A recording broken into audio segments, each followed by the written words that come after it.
చేసుకోబోతున్నాం. ప్రియదేవుని బిడ్డలారా, మనకు అందరికీ తెలుసు, చెట్టుల్లో ఒక చెట్టు ఒలీవ చెట్టు. ఒలీవ చెట్టు అంటే సాధారణమైన చెట్టు అని చాలా మంది భావిస్తుంటారు.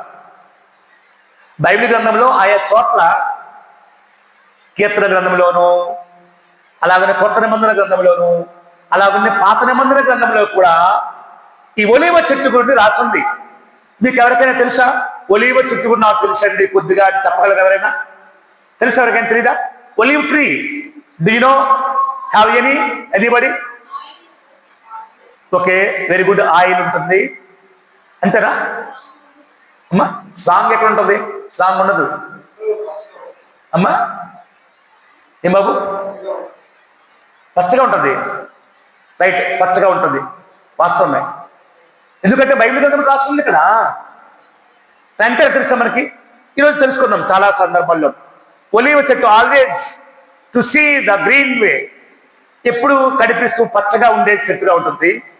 అంతేకాకుండా ఒలీవ చెట్టు నుండి నూనె తీస్తుంటుంటారు కూడా. ఇవి తెలుసు మనకి. మన ముందుగా భౌతికమైన ఉపయోగాలు నేర్చుకున్నాం.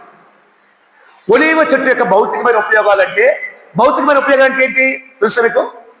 Physical needs, physical uses of olive tree. అంటే భౌతికంగా, ఉదాహరణకి ఏదైనా ఈ మైక్ ఉంది, మైక్ ఉందా? మైక్ దేనికి ఉపయోగపడుతుంది? మాట్లాడడానికి, పాటలు పాడడానికి, అరవడానికి, అన్నిటికి ఉపయోగపడుతుంది. అదే నేనంటాను ఏమంటే, దేవుని స్తుతించడానికి, దేవుని కీర్తించడానికి, దేవుని ప్రార్థించడానికి అంటుంటారు. చూసారా? సింపుల్ గా అమ్మగారు అన్నారు మాట్లాడడానికి, పాటలు పాడడానికి అన్నారు. నా తర్వాత కాదు, నా ఆలోచన ఏంటంటే దేవుని స్తుతించడానికి, దేవుని ప్రార్థన చేయడానికి, వాటిని చెప్పడానికి ఉపయోగిస్తాం. అదనమాట. వేరు వేరు భావాలు ఉంటుంటాయి.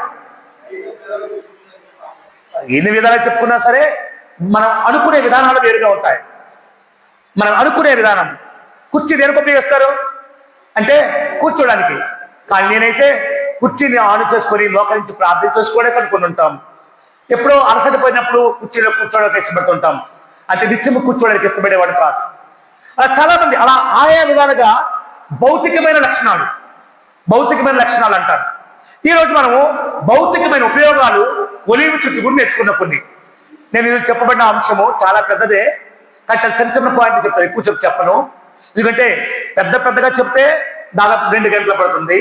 కనుక గంటలో మించి ప్రయత్నం చేస్తాం. ముందుగా భౌతికమైన ఉపయోగాలు ఏంటి? భౌతికం అంటే ఏంటి? మనకు కనబడుతున్న ఉపయోగాలు ఏంటి? మనకు ఈజీగా మనకు కనబడుతున్నప్పుడు ఏ ఉపయోగాలు ఉన్నాయి ఆ భౌతికమైన ఈ ఒలీవ చెట్టు వల్ల అంటే, మొట్టమొదటి చూస్తే ఈ ఒలీవ చెట్టు నుండి నూనె తీస్తారు. నూనె మనకు ఆహార పదార్థాల్లో ఉపయోగపడుతుంది.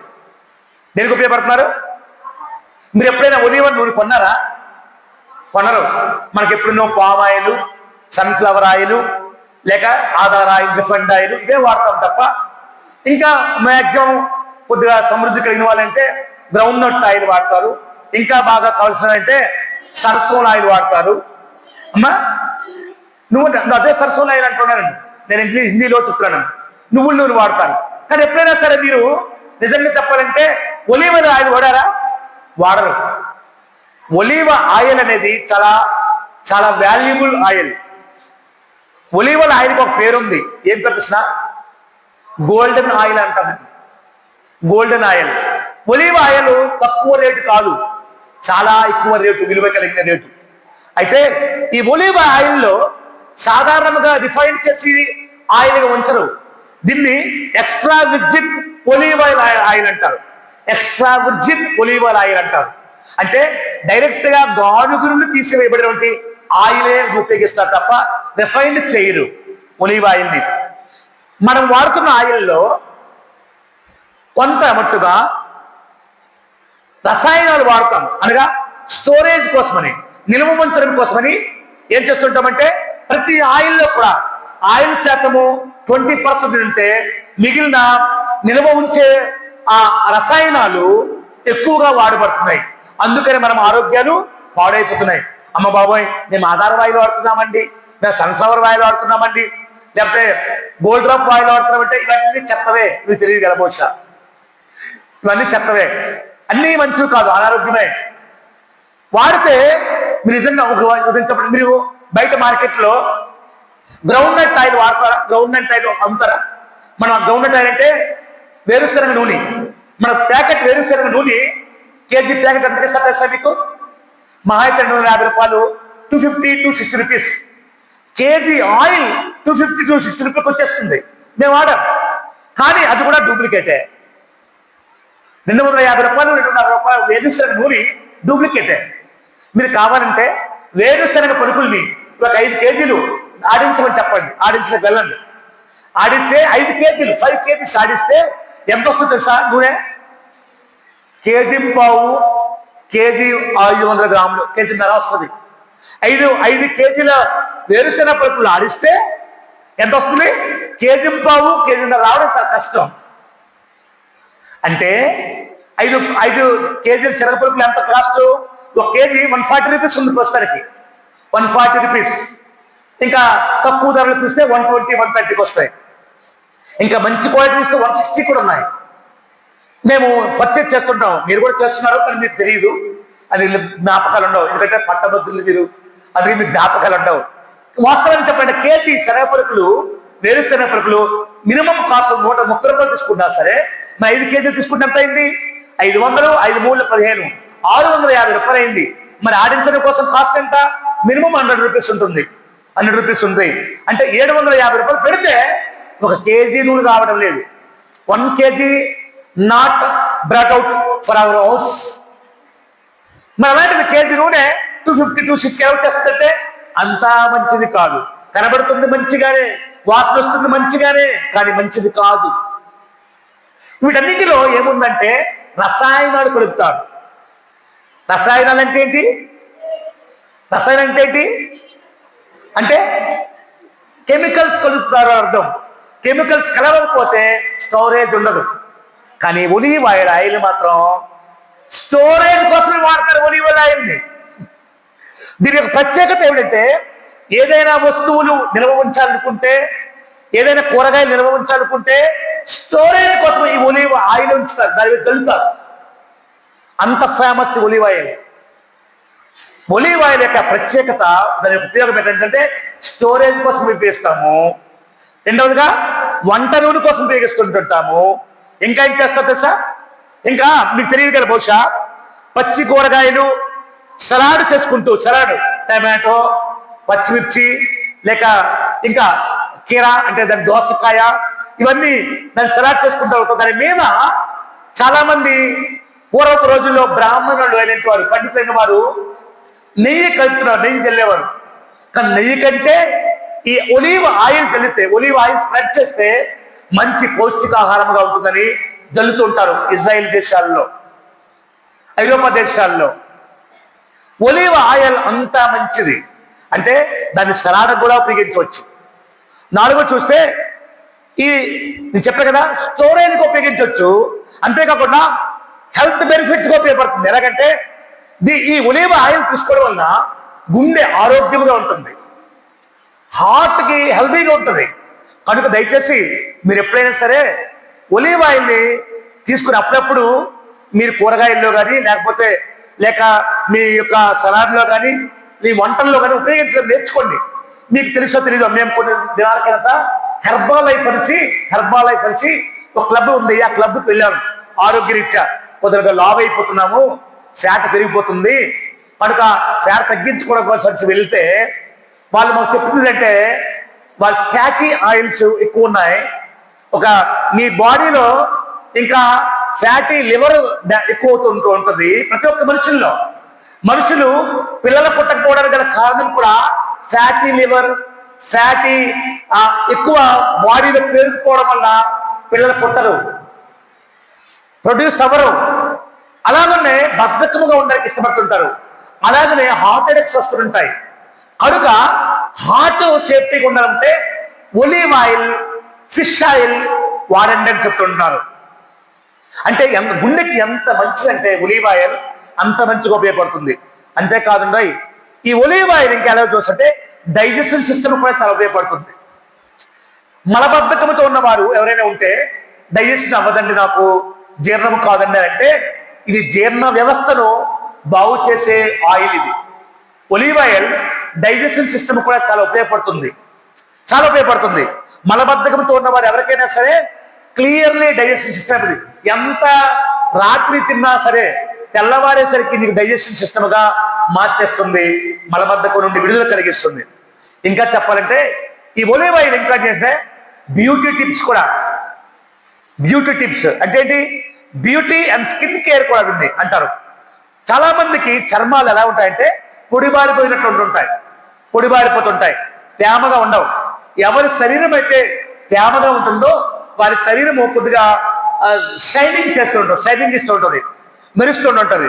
కొంతమంది చర్మం పేలిపోయినట్లు ఉంటుంటుంది. పేలిపోవడం అంటే తెల్లగా మచ్చలుగా కనిపిస్తుంటుంది, పొడివైన చర్మము.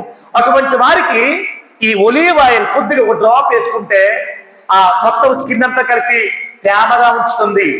సన్ అల్ట్రావైలెట్ రేస్ నుండి రక్షణ కలిగిస్తుంది ఈ ఒలీవ్ ఆయిలే. ఒలీవ్ ఆయిలే అంటే సౌందర్య సాధనముగా కూడా దీన్ని మనం ఉపయోగించవచ్చు. ఇంకా చెప్పాలంటే బాడీ మొత్తానికి మనకు చాలా మంది మీరు ఎప్పుడూ ఉపయోగించలేదు, నేనైతే ఇవన్నీ ఉపయోగించేశాను, నాకు తెలుసు. మాయిశ్చరైజర్గా నేను డియోడ్రెంట్ వాడేవాడిని నేను జాబ్ చేసినప్పుడు. ఇప్పుడు వాడలేదండి. నేను జాబ్ చేసినప్పుడు చాలా విశ్లేషిస్తూ ఉండేవాడిని, నేను చాలా హోదాగా ఉండేవాడిని. డియోడ్రెంట్ అడగండి మా మిస్సెస్ గారు, పెళ్ళైన కొత్తలో కూడా ఇది స్నానం చేసిన వెంటనే అందరూ తుడుచుకుంటారు టవల్తో. నేను తుడుచుకునేవాడిని కాదు, నేను డియోడ్రెంట్ పూసుకునేవాడిని. డెక్జోనా డియోడ్రెంట్స్ అని ఏంటి రోజ్ డియోడ్రెంట్స్ అని ఉన్నాయి ఇప్పుడు కూడా. కాస్ట్లీ, ఒక కాస్ట్ చిన్న బుడ్డి 50 ml 750 రూపీస్ అది నేను కొన్నప్పుడు. ఇప్పుడు ఎంతో ఎక్కువ ఉంటుంది బహుశా. దాన్ని నేను పూసుకునేవాడిని. తర్వాత దాన్ని ఫ్యాన్ కింద ఉంటే ఆ రోజంతా కలిపి నా బాడీ నుండి సెంట్ వెలుతుంటుంది, డియోడ్రెంట్స్ ఉంటుంటాయి.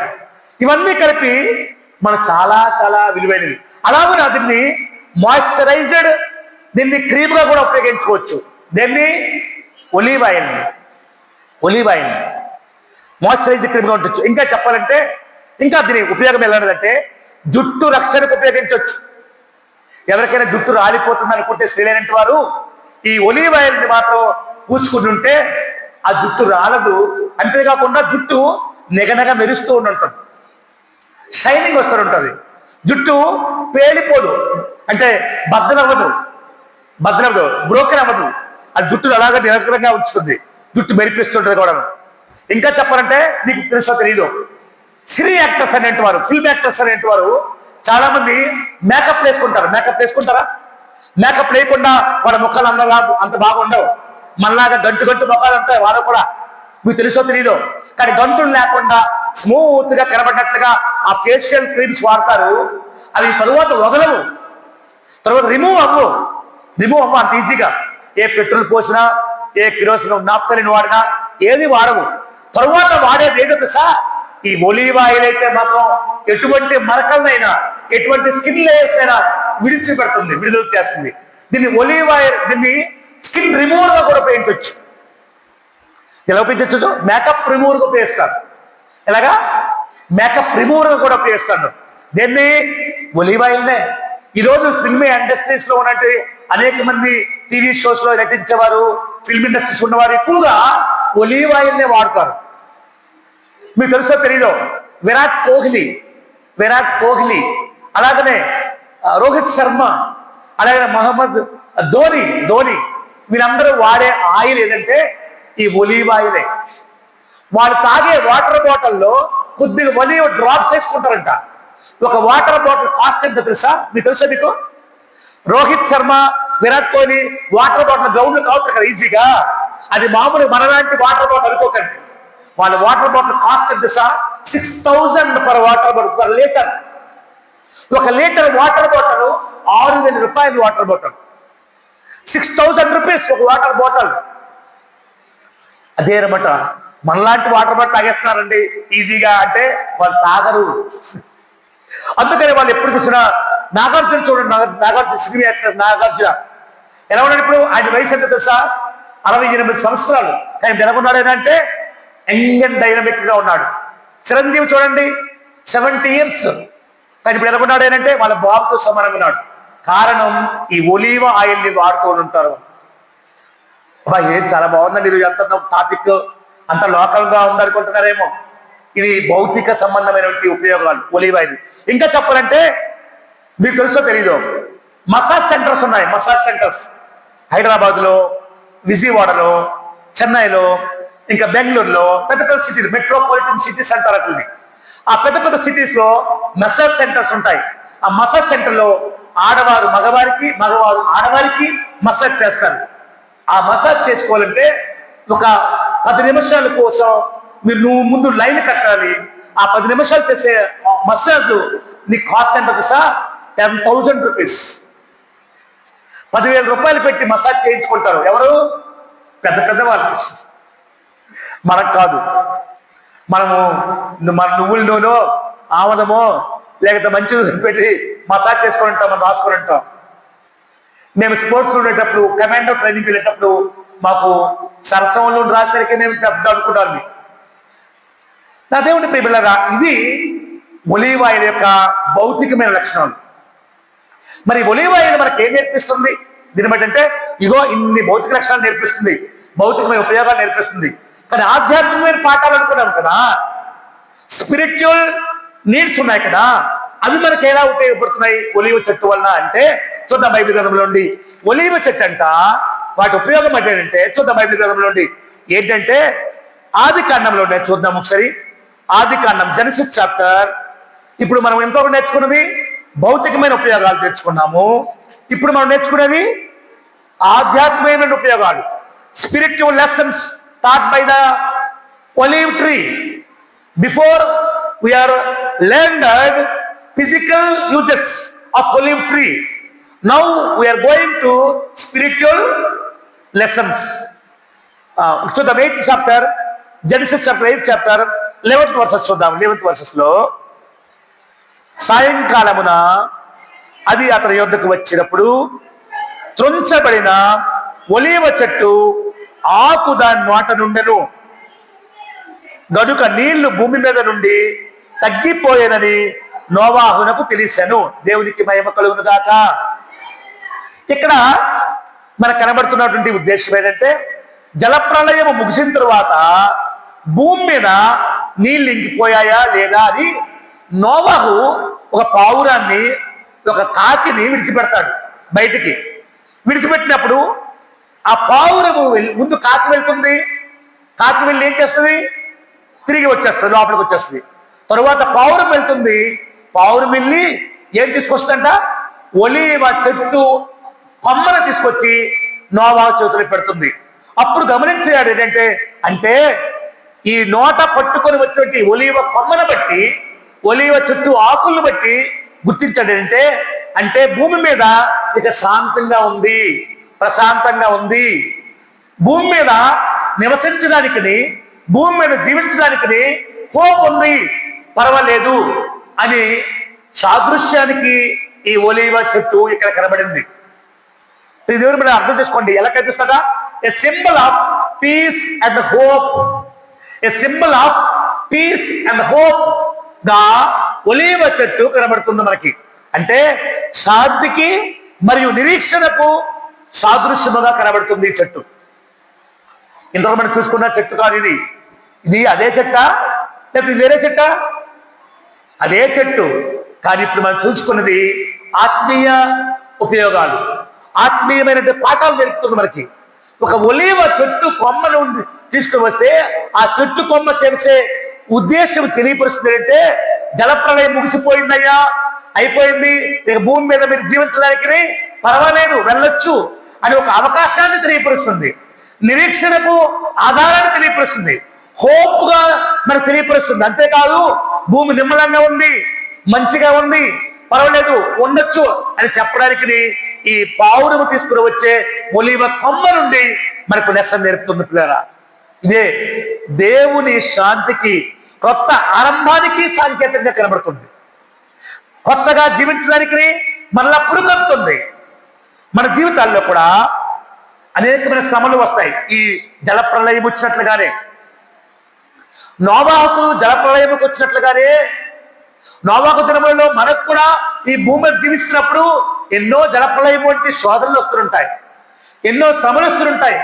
కానీ ఆ శోధనలు, ఆ శ్రమలు పోయిన తరువాత కూడా దేవుడు మనకు శాంతినిస్తాడు, దేవుడు మనకు నెమ్మదినిస్తాడు, దేవుడు భూమి మీద నివాసం చేయడానికి మరలా భరోసానిస్తాడు, మరలా నిరీక్షణిస్తాడు అన్న సంకేతాన్ని ఈ ఒలీవ చెట్టు ఈ భూమి మీద ఈ నోవాహు దినములలో కనబడింది.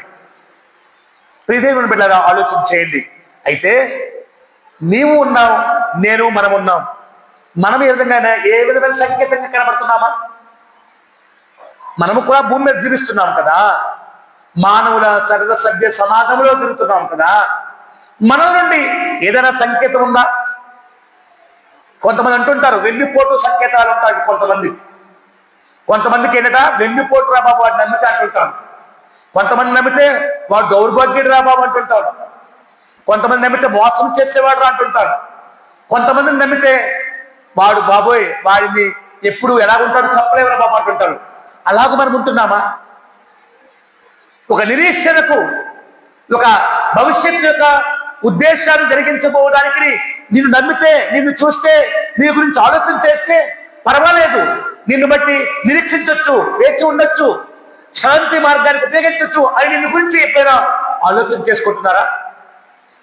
అదే ఈ పావురము ఈ ఒలీవ చెట్టు యొక్క మొదటి లక్షణం చెప్తుంది.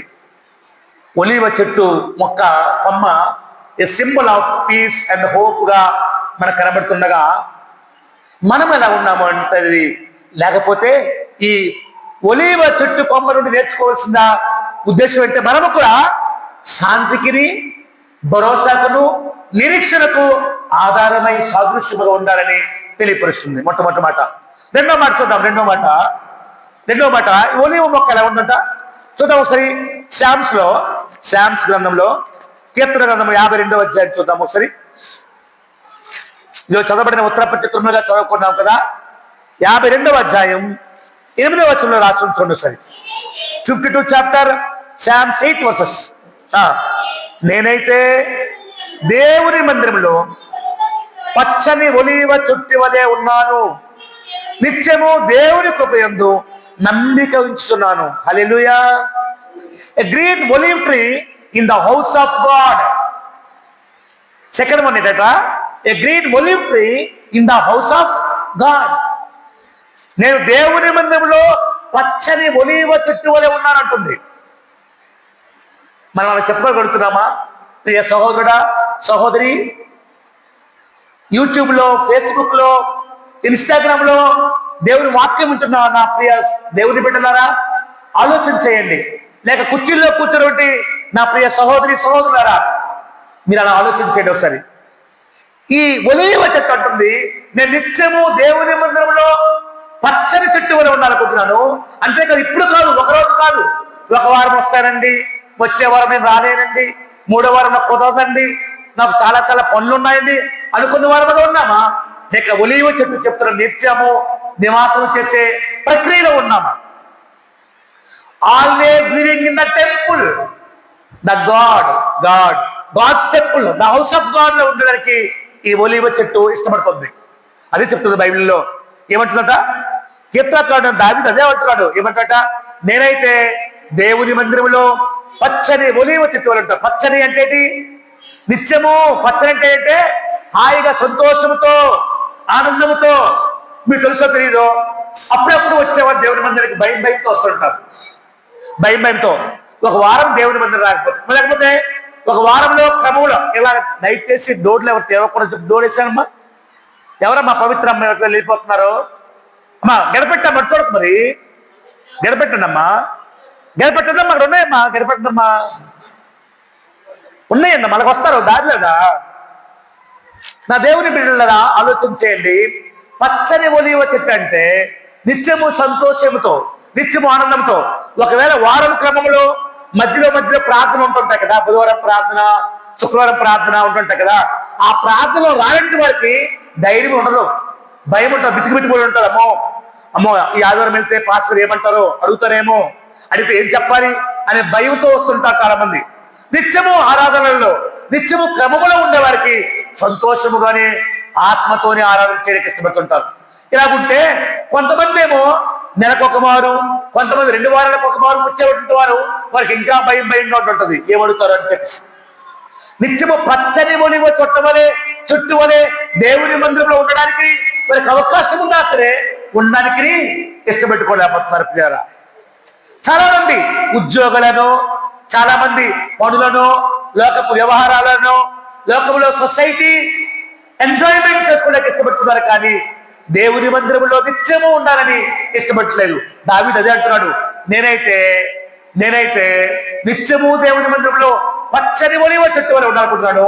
ఇప్పుడు కాదు, నిత్యము ఉండాలనుకుంటున్నాను. టిల్ టుడే ఫర్ ఎవర్,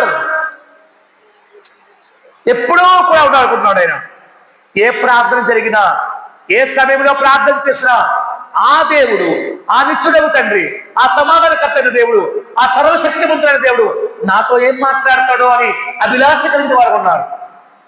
చాలా మంది ఏం చేస్తారంటే, బుధవారం వస్తే శుక్రవారం వెళ్ళిన అవసరం లేదే, శుక్రవారం అయితే శనివారం వద్దులే అనుకుంటారు వారు ఉంటుంటారు.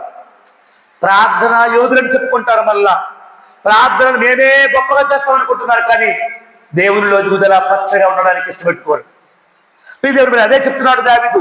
ఒలీవ చెట్టు, ఇంకో చెప్పనా, ఈ ఒలీవ చెట్టు ఎందుకు చాలా చెప్తున్నా అంటే, ఒలీవ చెట్టు లైఫ్ టెన్యూర్ ఎంత తెలుసా? ఒలీవ మిగిలిన చెట్లు టెన్యూర్స్ ఎంత అంటే 100 సంవత్సరాలు, మా ఇట 150 సంవత్సరాలు బ్రతుకుతాయేమో. మర్రి చెట్టు ఎక్కువగా బ్రతుకుతుంది తెలుసా మీకు? మర్రి చెట్టు మా అయితే 120-100 years బతుకుతుంది, అంతకంటే ఎక్కువ బతకదు, వెళ్ళిపోతుంటది. కానీ ఒలీవ చెట్టు మాత్రం 250 years వరకు బతుకుతుందంట. ఒలీవ చెట్టు life pattern 250 years, 200 to 250 years living చేస్తారంట భూమి మీద. ఎంత ఆశ్చర్యమో! అందుకని అంటున్నారట, ఒలీవ చెట్టు వలె నిత్యము నేను దేవుని మందిరంలో నివాసం చేస్తానయ్యా దావీదు అంటున్నాడు అని అర్థం. నా దేవుని బిడ్డలారా, పరిస్థితులు ఎలా ఉన్నా, మనకు అనుకూలముగా ఉన్నా అననుకూలముగా ఉన్నా, మనల్ని భయపెట్టేవారున్నా, మనల్ని ఎదిరించేవారున్నా, మనము ఆయన మందిరంలో ఆరాధన చేయవలసిన సమయంలో ఆరాధన చేయకుండా ఎక్కడెక్కడికో తిరుగుతుంటావు, ఎక్కడెక్కడో శిఖాలు చేస్తుంటావు, ఎక్కడెక్కడో కాలం గడుపుతావే, భయము లేకే కదా.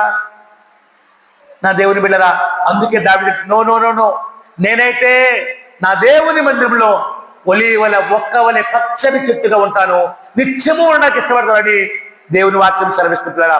దేవుని మందిరంలో పచ్చని ఒలీవ చెట్టుగా ఉండాలని ఆశపడుతున్నాడు. మరి మనం ఎలా ఉండగలుగుతున్నాం?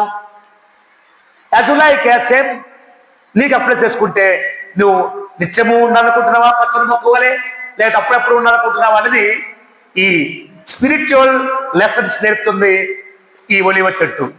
మూడవ చూద్దాం, ఇంకా సమయం లేదు.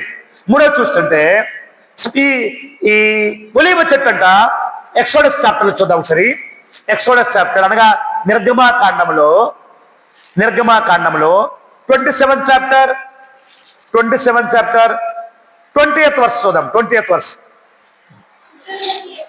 మరియు దీపము నిత్యము వెలిగించినట్లు ప్రదీపమునకు దంచి తీసిన అచ్చము ఒలీవల నూనె తేవలనని ఇశ్రాయేలులకు ఆజ్ఞాపించను.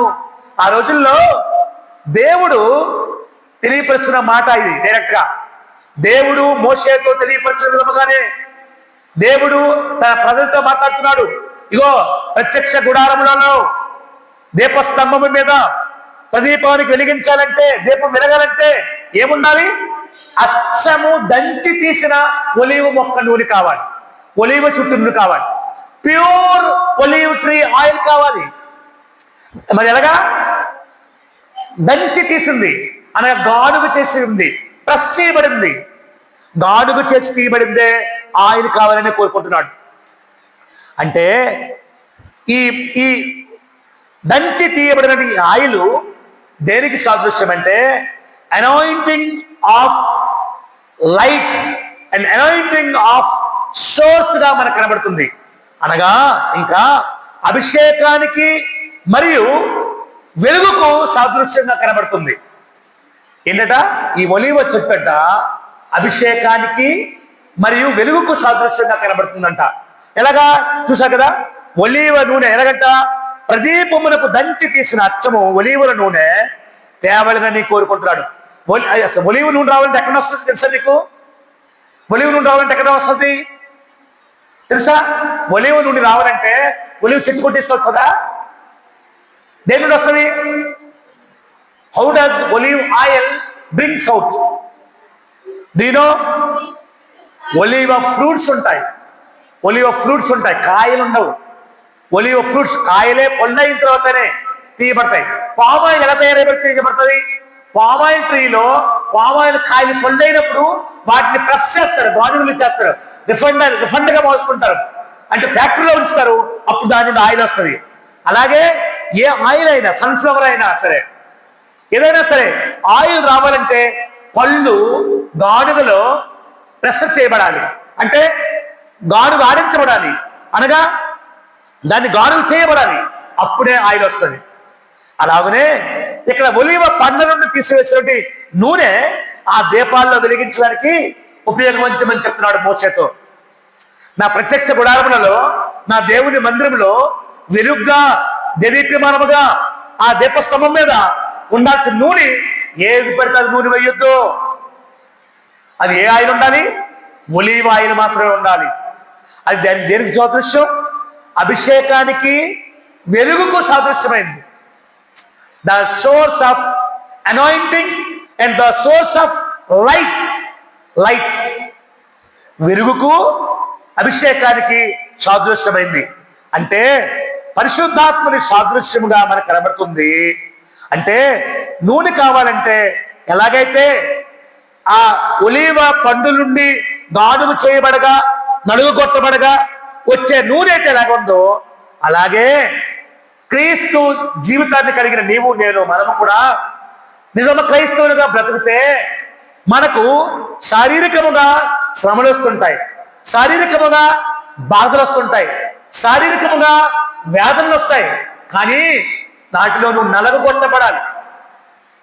నలుగొట్టకపోతే, నువ్వు ప్రెస్ చేయకపోతే, గానుగగా ఆడించకపోతే నీలో నుండి ప్రత్యేకమైన అభిషేకము బయటకు రాదు, నీలో నుండి ప్రత్యేకమైన వెలుగు బయటకు రాదు. నువ్వు మామూలుగా ఉంటావు, వాడిగా ఉంటావు. ఇక చాలా మంది అదే కూడా ఉంటారు. మా ఆయన ఒప్పుకోడండి ప్రార్థనకు వస్తే, మా ఆవిడ ఒప్పుకోదండి ప్రార్థనకు వస్తే, ఈ రోజు మాత్రం నాకు యాక్సెప్ట్ చేయండి అంటుంటారు చాలా మంది. అరే నువ్వు నలుగొట్టబడ్డానికి ఇష్టపెట్టుకోవట్లేదు అంటే అర్థం, నువ్వు నలగొట్టడానికి ఇష్టపెట్టుకోవడం లేదు, నీవు గానుగ వలె ఆడించడానికి ఇష్టపెట్టుకో, అందుకని అభిషేకం రావడం లేదు, అందుకని వెలుగుగా నువ్వు ఉండలేకపోతున్నావు, అందుకే నీవు పరిశుద్ధాత్మ అభిషేకాన్ని పొందుకోలేకపోతున్నావు. దేవుని వాక్యం అదే చెప్తుంది. ఒలీవ నూనెగా నీవు మారాలంటే, ఒలీవ ఆ దీపస్తంభం మీద నీవు నిత్యము వెలుగుతూ ఉన్నటువంటి, వెలిగించబడినటువంటి ఆయిల్గా నీవు మారాలంటే నీవు ముందు ఏం చేయబడాలి? గానుగులలో నీవు నోర్చబడాలి, నలగొట్టబడాలి, ప్రెస్ చేయబడాలి. ఈ లోకంలో నిజ క్రైస్తవులుగా జీవించాలంటే, లోకంలో నిజ దేవుణ్ణి ఆరాధించిన బిడ్డలుగా మనం బ్రతకాలంటే, మనము కూడా ఈ లోకము, మన ఇరుగు పొరుగు వారు, మన తోబుట్టువులు, మన బంధుమిత్రులు, మన అన్నదమ్ములు, మన భార్య, మన భర్తలు వలన మనము నలగొట్టబడుతూ ఉన్నాం. నేను అంటారు, యోబుకి అనలేదా తన భార్య? యోబుకు తన భార్య అన్నదా? ఏమంటుంది? ఎప్పుడు దేవుడు దేవుడు దేవుడు అంటావా? రోగం వచ్చింది, పిల్లలు పోగొట్టుకున్నావు, భూమి పోయింది, ఆస్తి పోయింది, ఎడ్లు పోయాయి, ఓ అన్నీ పోగొట్టుకున్నావు, చివరికి నువ్వు వింటేనే నేను వెళ్ళిపోతాను అని చెప్తాంటే, అంటే యోగేమన్నాడు? లేదు నేను నీతో వచ్చేస్తాను, మారేస్తాను అన్నాడా? అనలేదు. పిల్లారా, మనమైతే ఏం చేస్తాం? సరేలే ఇన్ని పోగొట్టుకున్నాడు కదా, సరే నీతో ఫాలో అవుతానులే, నువ్వు చెప్పింది వింటానులే అనుకునే రకమే మనం. చిన్న బాధ వస్తే, చిన్న కష్టం వస్తే, చిన్న పెయిన్ అయితే దాన్ని భరించలేని వారిగా మనం అయిపోతాం. నలుగు కొట్టబడడానికి ఇష్టపడలేకపోతున్నాం మనం. అందుకే నా నుండి అభిషేకం బయటకు రావడం లేదు, వెలుగు రావడం లేదు. పరిశుద్ధాత్మకు సాదృశ్యంగా నిలబడగలిగిన స్థితిలో నీవు ఉండలేకపోతున్నావు. ఆ సమయంలో, ఆ క్రమంలో నీవు ఉండలేక వేరే వేరే అగచాట్ల పాలవుతున్నావు. ఎందుకంటే fear about your wives, fear about your husbands, fear about your neighbours, fear about your relationship. That's all.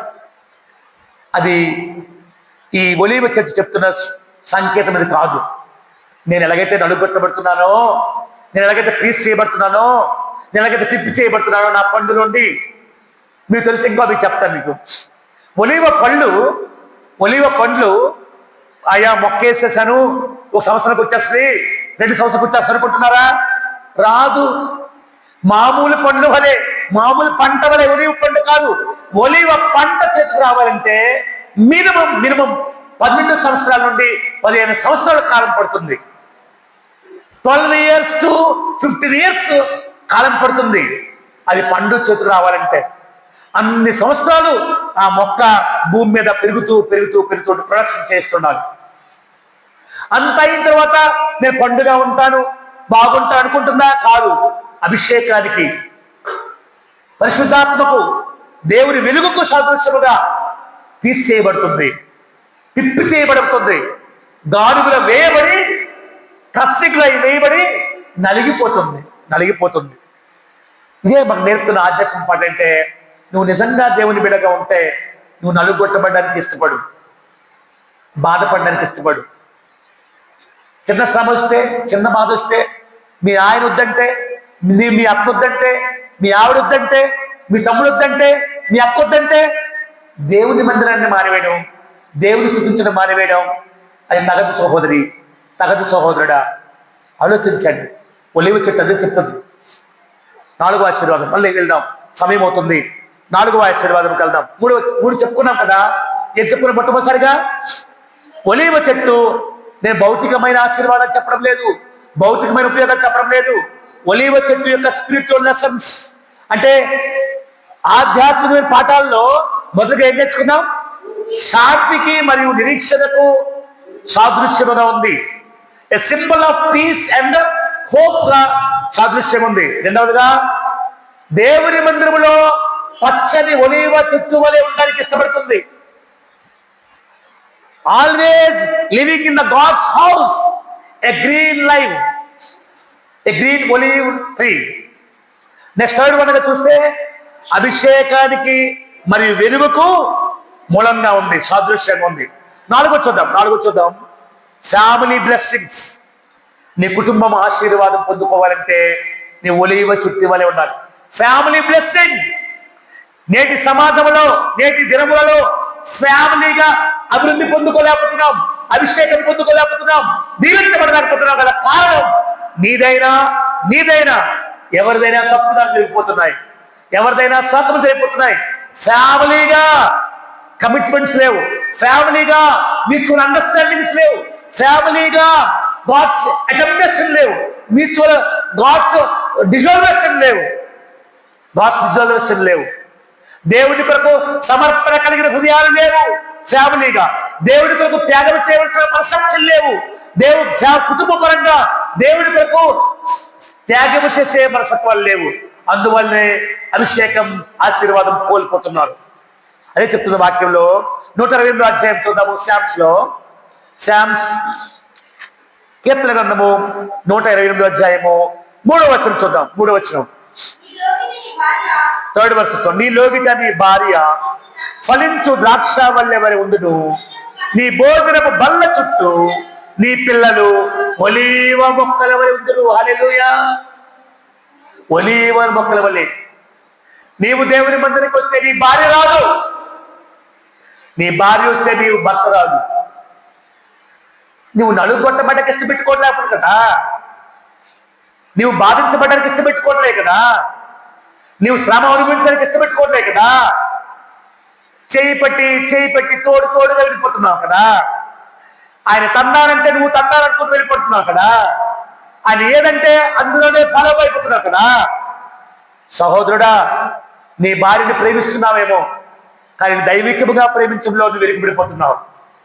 సహోదరి, నీ భర్తను నువ్వు పరిపూర్ణంగా ప్రేమిస్తున్నావేమో, కానీ దైవికమైన స్థితిలో నువ్వు ఫెయిల్ అయిపోతున్నావు. అందుకనే ఫ్యామిలీ కమిట్మెంట్స్ లేదు, ఫ్యామిలీ అండర్స్టాండింగ్స్ లేవు, ఫ్యామిలీ మ్యూచువల్ ఎప్రిషియేషన్స్ ఉన్నాయి చాలా సందర్భాల్లో. కానీ ఎప్రిషియేషన్స్ భౌతికంగా ఉంటున్నాయి, లోకానుసరంగా ఉంటున్నాయి, గాడ్స్ని లేవు, దేవుణ్ణి ఉండడం లేదు. దేవునిలో ఫ్యామిలీ అప్రిషియేషన్స్ ఉండటం లేదు. అందుకనే ఫ్యామిలీ బ్లెస్సింగ్ పొందుకోలేకపోతున్నావు. అదే చెప్తున్నాడు ఇక్కడ, నీవు ధన్యుడువు, నీకు మేలు కలుగును, నీ లోగిట నీ భార్య ఫలించు ద్రాక్ష వలె ఉంటుంది, నీ భోజనము బల్ల చుట్టూ నీ పిల్లలు ఒలీవ మొక్కల వలె ఉండాలి. నీవొస్తే నీ పిల్లలు రారు, నీ పిల్లలు వస్తే నీవు రావు, నీవు వస్తే నీ భర్త రాడు, నీవు వస్తే నీ పిల్లలు ఉండవు. ఇలాంటి దౌర్భాగ్య స్థితే. నేర్చుకోవడానికి దేవుని సన్నిధి ఎదగడం కొరకాయి, దేవుని సన్నిధిలో మూల ఉద్దేశాలు తెలుసుకోవడం కొరకాయి నీకు ఏమాత్రం భయం కలగడం లేదు. ఏం చెప్పను, ఎంత చెప్పను, నేను అదే చెప్తున్నాను చాలా సందర్భాల్లో. నీ భర్త దేవుని సన్నిధిలో ఉండాలంటే నీవు త్యాగం చేయాల్సిన ఒకటి ఉన్నాయి. నీ భార్య నీ దేవుని సన్నిధిలో ఉండాలంటే నీవు త్యాగం చేయవలసి ఉన్నాయి. నువ్వు చేయకుండానే అన్నీ పొందుకోవాలనుకుంటున్నావు, అన్ని సహవాసములుగా కలిగి ఉండాలనుకుంటున్నావు కనుకనే నీకు అంటనే ఒప్పుకోలేకపోతున్నావు.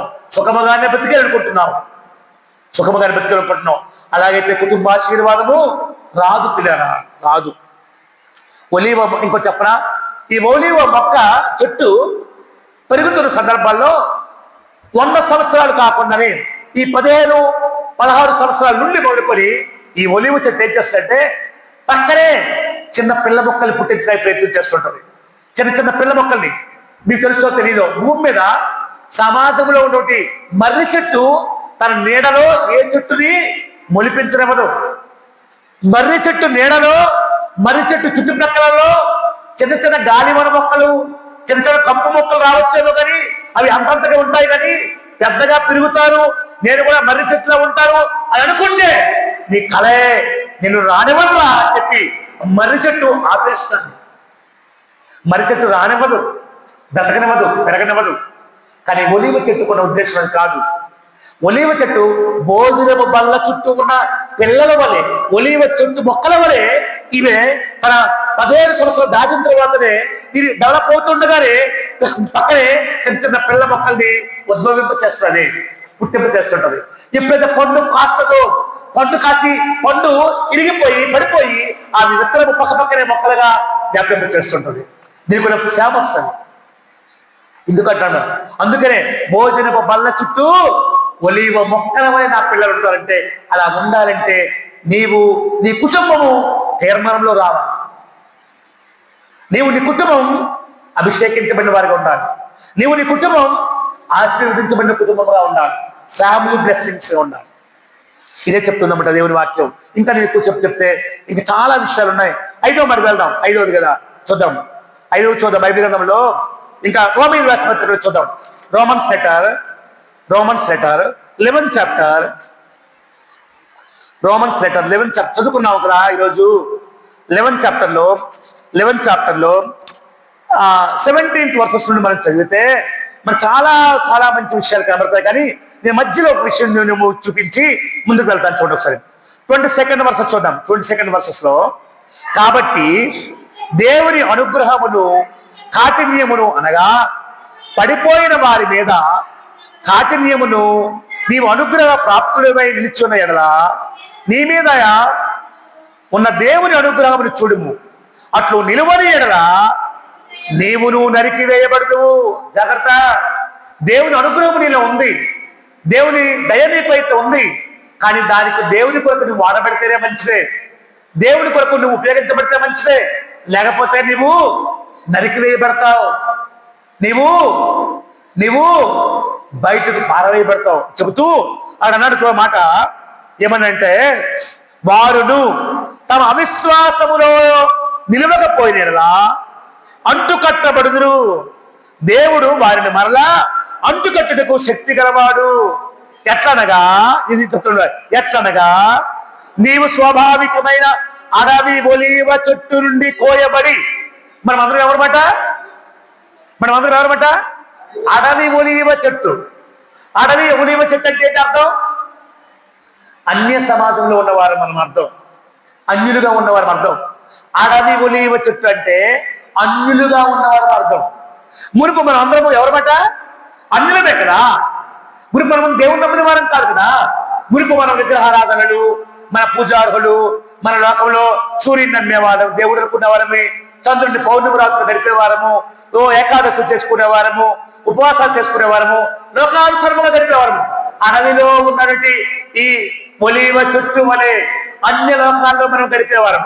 అయితే చెప్తున్నట్టు చూడండి, అడవి ఒలీవ చెట్టు నుండి కోయబడి స్వభావ విరుద్ధముగా మంచి ఒలీవ చెట్టును అంటు కట్టబడిన ఎడల స్వాభావికమైన కొమ్మలకు వారు మరి నిశ్చయముగా తమ సొంత ఒలీవ చెట్టును అంత కట్టబడరా అంటున్నాడు. అదనమాట. అంటే నీ చెడైపోయినా, నీ పాపిష్టి జనాంగమైనా, లోకంలో కలిసిపోతున్నా నీ జీవితాన్ని ప్రక్కన పెట్టుకొని మంచి ఒలీవ చెట్టు దగ్గర నువ్వు వస్తే, మంచి ఒలీవ చెట్టుతో అంత కట్టబడితే నీవేమవుతావు? మంచి ఒలీవ చెట్టు నుండే మంచి ఫలాలు పొందుకుంటావు అంటున్నాడు. ఈ దేవుని బిడ్డలారా, ఈ మాట చెప్పడానికి ఉద్దేశం ఏంటంటే, దేవుడు మనల్ని అన్ని లోకాల్లో ఉంచివేయకుండా, లోకంలో మనల్ని పారిభాగతులుగా చేయనివ్వకుండా, దేవుడి కృపకు నిదర్శనముగా మనల్ని ఏ అర్హత లేకపోయినా, ఏ తలాంతులు మనకు లేకపోయినా, యేసుక్రీస్తు ద్వారా ఆయన ఇచ్చే ఆశీర్వాదాలలో మనల్ని పారిభాగతులుగా చేశాడు దేవుడు. మనల్ని మ్యూచువల్ గా అంతకట్టబడుతున్నాడు.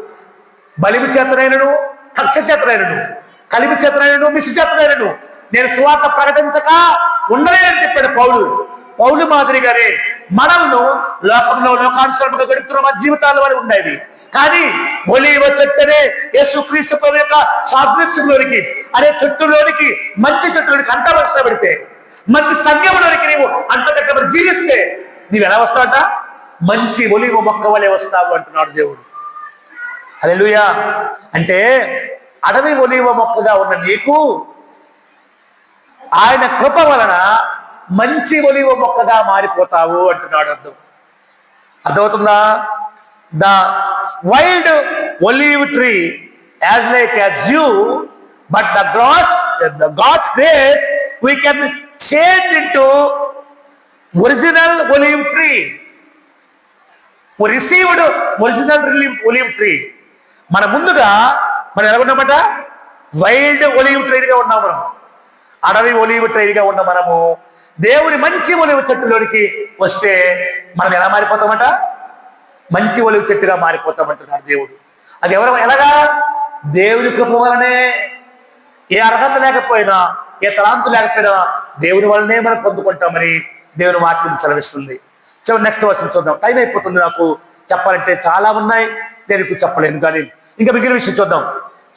నెక్స్ట్ చూద్దాం ఒకసారి. ఒలీవ పండ్ల గురించి చెప్తాం నెక్స్ట్ విషయంలో. ఇన్నాయి ఆరోది చెప్పుకుంటాం. ఒలీవ పండ్లు, olive fruits are a symbolic of patience. ఒలీవ పండ్లు దేనికి సాదృశ్యం అంటే ఓర్పుకు సాదృశ్యం. It's like a patience, symbol of patience అనగా ఒలీవ పండ్లు దేనికి సాదృశ్యం అంటే ఓర్పుకు సాదృశ్యం. ఎలాగంటే ఒలీవ పండ్లు మామూలుగా వస్తాయా? రావుతుంది. ఎలాగొస్తాయి? గానుగులలో నలగొట్టబడాలి. నాలుగొట్టబడిన తర్వాత ఆ పండ్ల నుండి రసం వస్తుంది, ఆయిల్ వస్తుంది. అనగా గెత్సెమనే అంటే మీకు తెలుసా? మీకు అర్థమైందా? మీకు చాలా సందర్భాల్లో గెత్సెమనే తోటలో యేసుక్రీస్తు ప్రార్థనకి వెళ్ళేవాడు. గెత్సెమనే చేతిలోనే ఆయన చిరుకు వేలబడ్డాడు అంటున్నాము. గెత్సెమనే అంటే తెలుసా? మీకు అర్థమైందా? తెలియదు. చూసారా?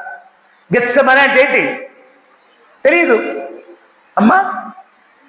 గెత్సెమనే అంటే ఒలీవ్ ట్రీ అని అర్థం. అది మీరు తెలుసుకోవాలి. గెత్సెమనే తోటకు వెళ్ళేవాడు, గెత్సెమనే కొండలో ఉండేవాడు, గెత్సెమనే కొండ మీద సిలువ వేయబడ్డారంటే అదే గెత్సెమనే అంటే ఒలీవ్, ద ఒలీవ్ ప్రెస్ అని అర్థం. ద ఒలీవ్ ప్రెస్ అంటే గానుగగా చెక్కబడిన వాడు, గానుగగా మలచబడిన వాడు, గానుగగా ఆయన రూపాంతరం చెందినవాడు అని అర్థం. ద ఒలీవ్ ప్రెస్ అని అర్థం. అనగా ఒలీవ పండు నుండి విలువైన నూనె రావాలంటే అది గానుగలు ఏం చేయబడాలి?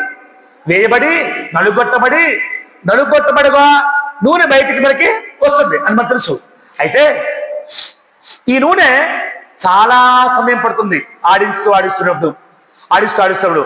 అలాగే ఒక కొత్త అధ్యయనంలో వెళ్ళేటప్పుడు, ఒక కొత్త జీవితం జీవించేటప్పుడు, మన నిరాశకు గురైపోయినప్పుడు, మన వేదనకు గురైపోయినప్పుడు, మనం చేయలేమో, మన వల్ల కాదు అనుకునే సమయాల్లో దేవుడు ఈ గెత్సెమనే తోటలో చేసిన వేదనను బట్టి, గెత్సెమనే తోటలో మన కొరకు వ్యాపులు పడి రోధించిన ఆ రోదనను బట్టి, గెత్సెమనే తోటలో ఆయన శిలువకు అప్పగించబడినటువంటి ఆ శిలువ శక్తిని బట్టి మనకు తిరిగి బలోపేతం దయచేస్తాడు, మనకు తిరిగి పునరుద్ధరణ దయచేస్తాడు, మనకు తిరిగి సహనము కొరకు, ఓర్పు కొరకు మనల్ని నిలబెడతాడు. అదే ఒలీవ పండ్లు చెప్పే సూచన.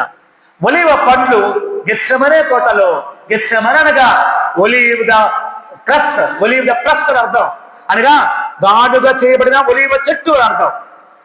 గెత్సెమనే అంటే గాడుగగా చేయబడిన ఒలీవ చెట్టు అనగా నలగొట్టబడిన ఒలీవ చెట్టు అని అర్థం. ఆ నలుగొట్టబడిన ఎలువల చెట్టు దగ్గరికి పోయి యేసుక్రీస్తు ప్రభువు ఎలా అయితే ఆయన నలుగొట్టబడ్డాడో, నలుగొట్టబడిన తర్వాత మనకి ఏమిచ్చాడంటే ఓర్పును అనుగ్రహించాడు. భూమి మీద ఉంటున్న మనకు కూడా శ్రమలు, శోధనలు వస్తుంటాయి. అయినా మనం ఏం చేసుకోవాలి? ఓర్పు కలిగి, సహనము కలిగి వాటిని చవి చూస్తూ ఉండాలి, అనుభవిస్తూ ఉండాలి. ఈ పండ్లు, ఒలివ పండ్లు మనకి తెలియపరుస్తున్నాయి. నెక్స్ట్ వన్ చూద్దాము ఒకసారి, సమయం అవుతుంది కనుక. నెక్స్ట్ వన్ చూస్తే నెక్స్ట్ ఇంకేం చెప్పుకున్నాం? ఒలివ నూనె. ఒలివ నూనె, ఆలివ్ ఆయిల్. ఆలివ్ ఆయిల్ గురించి ఏం చేస్తారంటే, ఆలివ్ ఆయిల్ దేనికి సాదృశ్యం? పరిశుద్ధాత్మక సాదృశ్యం, ద హోలీ స్పిరిట్ సాదృశ్యం. Olive oil is a symbol of the holy spirit.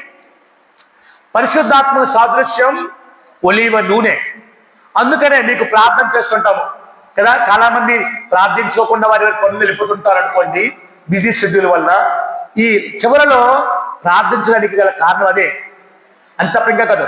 అంటే రోజు ప్రార్థించుకోమని మీకు చెప్పడం లేదు, కానీ మీకు వేదన కలిగినప్పుడు, బాధ కలిగినప్పుడు, మీకు కష్టంలో ఉన్నప్పుడు, మీ మనశ్శాంతి లేనప్పుడు, అలా అస్వస్థ కలిగినప్పుడు ఇలాగ ఒలివ్ ఆయిల్ పూసుకుంటే దేవుడు స్వస్థపరుస్తాడని దేవుని వాక్యం రాసి ఉంది. మేము అందుకనే పట్టుకుని అలా విరుక్కుపడుతుంటాం. లేదంటే నేను ముందుకు వచ్చి విషయం చెప్పగలను, బాగున్నారా, దేవునికి వందనాలని చెప్పి పంపించగలను. కానీ కొంతమంది అయినా వారి అస్వస్థతల నుండి, వారి యొక్క అనాలోచనల నుండి తిరిగి మళ్ళుతారేమని ఉద్దేశించి ఒలివ నూనెతో ప్రార్థన చేస్తూ ఉంటాం. బైబిల్ గ్రంథంలో అదే చెప్తుంది చూడండి, సరే 27వ అధ్యాయంలో అదే చెప్తుంది కదా. నిర్గమకాండంలో 27వ అధ్యాయంలో ఏం చెప్పింది? అదే చెప్పింది కదా, ఒలివ ఆయిల్ వెలుగుకు సాదృశ్యం అని చెప్పింది. మరి లూకా గ్రంథంలో చెప్తారు చూడండి, లూకా సువార్తలో 10వ అధ్యాయంలో చూడండి ఒకసారి. లూకా సువార్త, look gospel 10th chapter 34 versus చూద్దాం. 34 వచనంలో అయితే ఒక 33 నుండి, అయితే ఒక సమరయుడు ప్రయాణమైపోవచ్చు, అతను పడి ఉన్న చోటికి వచ్చి అతన్ని చూచి అతని మీద జాలిపడి దగ్గరకు పోయి నూనెయు ద్రాక్షారసమును పోసి అతని గాయములను కట్టి తన వాహనం మీద ఎక్కించి ఒక పూట కోళ్ళ వారి ఇంటికి తీసుకుని పోయి అతని పరామర్శించను. అదనమాట ఆయిల్ దేనికి సాదృశ్యం? స్వస్థతకు సాదృశ్యం. ఆయిల్ దేనికి సాదృశ్యం? పరిశుద్ధాత్మకు సాదృశ్యం. ఆయిల్ దేనికి సాదృశ్యం? మేలు కలిగేందుకు సాదృశ్యం. ఈ ఒలివ్ ఆయిల్ మన నిరాశలో ఉన్న, నిస్పృహలో ఉన్న మనల్ని మెలకువ కలిగించేదిగా ఉంటుంది. ఒలివ్ ఆయిల్ అంటే మన జీవితాలు లోకంలో వెలిగించబడాలన్నా ఒలివ్ ఆయిల్ ఉండాలి.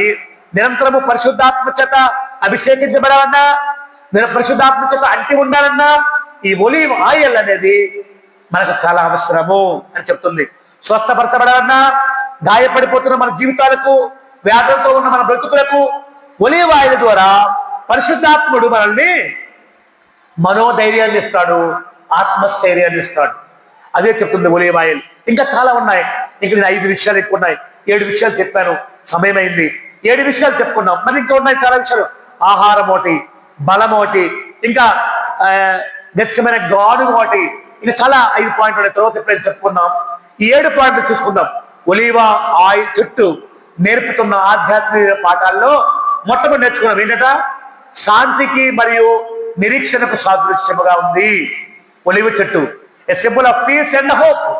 రెండవదిగా దేవుని మందిరంలో పచ్చని ఒలివ చెట్టుగా జీవించాలనే ఉంది అంటున్నాడు దావీదు. ఎ green olive tree in the house of God. దేవుని మందిరంలో పచ్చని ఒలివ చెట్టుగా నిత్యము ఉండాలని ఆశపడుతున్నాడు. మూడవదిగా అలాగే మనం ఉండాలని ఆశపడుతున్నాడు. మూడవదిగా అభిషేకానికి మరియు వెలుగుకు సాదృశ్యంగా ఉంది. The source of anointing and the light, the light కనిపిస్తుంది. నాలుగవదిగా కుటుంబ ఆశీర్వాదముగా ఉంటుంది, ఫ్యామిలీ బ్లెస్సింగ్స్ గా కనబడుతుంది, ఫ్యామిలీ బ్లెస్సింగ్స్. ఐదవదిగా అడవి ఒలీవ చెట్టు. అమ్మా దేవుడి కృపను బట్టి, అక్కడ దేవుడి కృప ఉండాలిగా, దేవుడి కృపను బట్టి మంచి ఒలివ చెట్టుగా మారడం. The wild olive tree, the grace of God between the changes into good olive tree, original olive tree have received into good olive tree అనేది దేవుడి కృపను బట్టి అన్యులుగా ఉన్న మనలను, లోకంలో ఉన్న మనలను, ఇష్టానుసారంగా బ్రతికిన మనలను మంచి ఒలివ చెట్టు రూపాంతరంలోనికి మనల్ని నడిపించుతుంది దేవుడి కృపను బట్టి. ఆరవదిగా ఏం చెప్పున్నాం? ఒలివ పండ్లు, ఒలివ్ ఫ్రూట్స్. దేనికి సాదృశ్యం? ఓర్పునకు, సహనానికి సాదృశ్యముగా ఉంది. ఏడవదిగా ఒలివ ఆయిల్, ఒలివ పరిశుద్ధాత్మక సాదృశ్యంగా ఉంది. ఇంకా చాలా విషయాలు ఉన్నాయి. ఒలివ గానుగా, ఒలివ ట్రీ వలన బలము, ఒలివ ట్రీ వలన ఆహారము, ఒలివ ట్రీ వలన వాసన, ఇవన్నీ 5 విషయాలు మనం ఎప్పుడైనా సమయంలోకి వస్తే చెప్పుకున్నాం. కనుక ఇది ఒలివ చెట్టు యొక్క ఆధ్యాత్మిక పాఠాలు నేర్చుకున్న నీవు, నేను, మనం చెట్టు వలె మనము దేవుని మందిరంలో ఉండాలని, ఓర్పునకు సాదృశ్యముగా నువ్వు నిలబడాలని, నీవు పరిశుద్ధాత్మ చేత అభిషేకించబడాలని, నిత్యము దేవుని యొక్క అభిషేక తైలముతో అంటకట్టబడాలని, లోకంలో నీవు కుటుంబము నీవు దీవించబడాలని, నిత్యము దేవుని మందిరంలో నివాసము చేయాలని, లోకంలో ఉన్న అన్ని జనాంగానికి, లోకంలో ఉన్న క్రైస్తవ సహోదరులకు ఒక ఆశాజనకముగా, నిరీక్షణకు మారుగా, శాంతికి మారుగా నువ్వు నిలబడాలని ఒలీవ చెట్టు మనకు నేర్పిస్తుంది. అటు దీవెన, ధన్యత దేవుడు మన ఎడల జరిగించునుగాక. ఆమేన్. ప్రార్థన చేసుకుందాం.